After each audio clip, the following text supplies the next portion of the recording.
integrada, que están diseminadas por varias, no solamente en el órgano efector, sino en el órgano diana y distribuidas en otros tejidos en los órganos, y cuya función principal es intervenir en el proceso homeostático de regulación hormonal, de síntesis proteica, activación de ciertos componentes solamente que tienen que ver con el funcionamiento de la estructura, de manera que vamos a tener, como ustedes recordarán, órganos de origen, como los factores estimulantes, como los órganos dianas, que son los que reciben esos factores estimulantes y a su vez son copartícipes en el proceso de síntesis y homeostasis. Son varios, solamente nos vamos a enmarcar nosotros en glándulas tiroides, hipófisis, glándulas tiroides suprarrenales, en esas tres sobre todo, porque no es una clase muy extensa que se debe impartir en cada una de las patologías. Por ejemplo, el páncreas, la patología pancreática. Hablamos someramente en la área de mama. En testículos se mencionó algunos de ellos, pero no desde el punto de vista endocrinológico.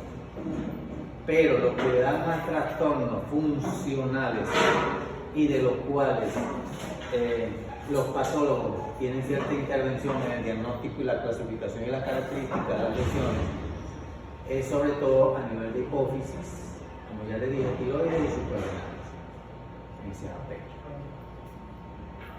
Bueno, y en estos casos, por eso vamos a enmarcarnos en esas áreas.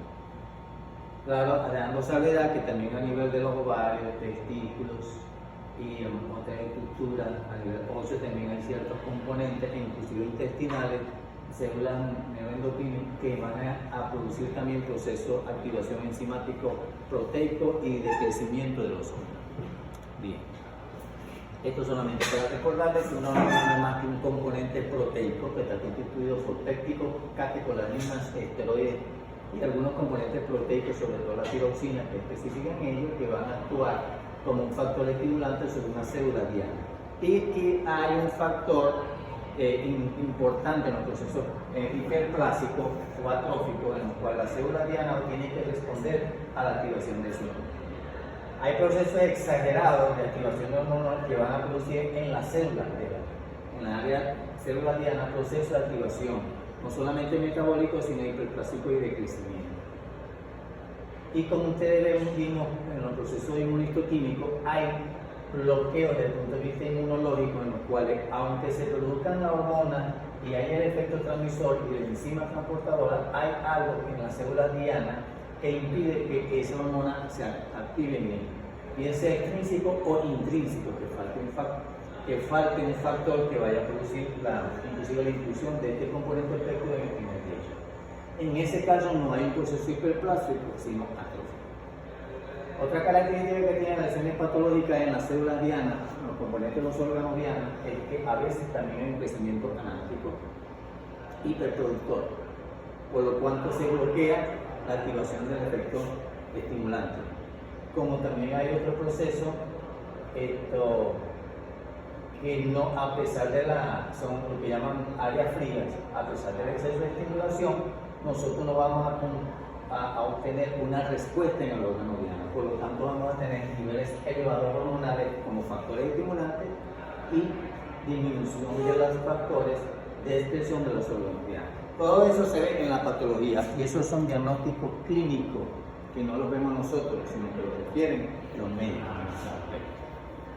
Entonces, ¿a qué se deben las enfermedades que dependen de estos sistemas? A alteraciones en la biosíntesis de la hormona. Puede ser que no se produzca la hormona o puede tener mecanismo de destrucción del órgano, algún componente enzimático o partidos. Alteraciones en la secreción, que se produzca la hormona pero no puede ser secretada, o que se secrete pero no hay un mecanismo de transporte que lleve esa hormona hacia la célula diana.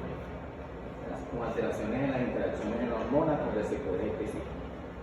Alteraciones ya, como le dije, en el órgano receptor, que no la capta por algún mecanismo, por lo tanto no se active, o alteraciones asociadas en el desarrollo de las lesiones ocupantes de espacio por crecimiento, atrofia, hiperplasia, quiste o destrucción. Es allí, sobre todo, cuando hay esos cambios morfológicos, donde se requiere la clasificación de la lesión, a ver si un proceso hiperplásico, atípico o un crecimiento sin efecto de alteración neoplásica. ¿Qué secuelas hay? Bueno, nosotros vamos a ver desde el punto de vista clínico una hipoproducción o una hiperproducción. Clínico. Pero anatomopatológicamente vamos a ver cambios morfológicos en el tamaño, atrofia o aumento de volumen, bien sea en el órgano estimulante como en el órgano diana. Y por eso es que ustedes a veces, a pesar de que tengan un aumento de volumen del órgano diana, hay un aumento de volumen en el órgano que produzca como mecanismo de transporte la hormona, los niveles hormonales al final, para producir un efecto homeostático, están bajos. Entonces, algunos de estos mecanismos están afectados. Entonces, tenemos hipoproducción por deficiencia enzimática, por lesiones destructivas, por disminución de la producción de hormonas tróficas o por administración exógena. Cuando se administra hormonas exógenas por cualquier otra vía al organismo para suplir la función de las endógenas, por lo tanto, los factores estimulantes se disminuyen porque periféricamente hay suficiente componente proteico para que vamos a producir más. Eso produce si no una atrofia iatrogénica, por lo menos una disminución en el tamaño del órgano diana. Eso también es un aporte clínico. O hay una hiperproducción hormonal, por una hiperplasia epitelial, por una autonomía del órgano diana o un crecimiento de la hormona estimulante, una trófica que produce compensación. Entonces, esos son los mecanismos por los cuales, desde el punto de vista clínico y relacionados con la patología, pueden presentar en esos casos. Entonces, ¿cuáles son las secuelas que dejan en los órganos? Incapacidad para mantener la homeostasis, se altera el mecanismo de control hormonal, por supuesto. Hay un aumento de la glándula o disminución del tamaño de la glándula, bien sea productora o órgano diana. O atrofia del órgano diana, bien sea de toda la glándula o solamente una parte de la glándula. A veces no se afecta toda la glándula, porque la glándula tiene, como veremos, varios tipos de células. Y la activación de ese determinado tipo de células le va a producir entonces proceso activo en estos casos. Entonces podemos tener en un órgano un adenoma, por lo menos, o un proceso hiperplásico de uno de esos tipos de células que puede producir un aumento general del órgano, pero de ese tipo de células.